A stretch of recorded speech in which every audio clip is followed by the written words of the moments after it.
Eu tenho aqui, no nosso exemplo, um servidor chamado Homer, e dentro desse servidor nós temos ali um banco de dados SQL Server. Um primeiro cenário, um primeiro case que você pode ter a necessidade de fazer uma migração, imagina que você tem um segundo servidor chamado BART, e ali naquele servidor você já tem dois bancos de dados, dois ambientes de SQL Server. E por algum motivo, dentro da empresa que você está administrando o SQL, que você trabalha, enfim, que tem aquele banco de dados, a empresa está precisando enxugar, né, reduzir ali o consumo de recursos por questão de custos, por qualquer outro motivo que for. Nesse caso, você poderia, por exemplo, pegar o seu SQL Server, ali, o seu banco de dados, que está no servidor chamado Homer, e fazer a transferência dele para o servidor chamado BART.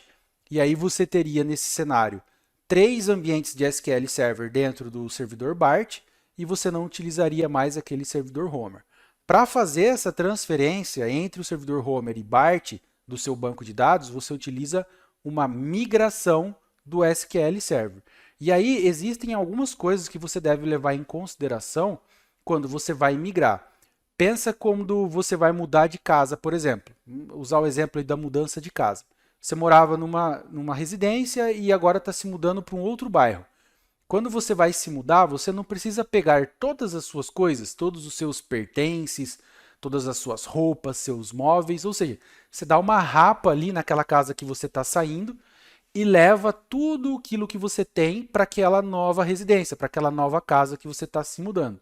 Quando a gente traz aqui para o SQL e fala de uma migração, é exatamente a mesma coisa.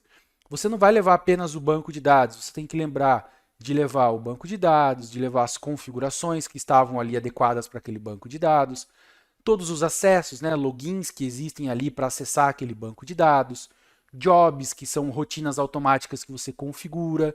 Você pode utilizar naquele ambiente anterior, aqui no nosso exemplo, o servidor Homer, um linked server, alertas, enfim. Lembra que quando você vai fazer uma migração, você precisa lembrar de levar tudo aquilo que tem naquela casa que você morava antes e agora para essa nova residência que você está indo, para esse novo servidor que você está levando o seu banco de dados SQL Server.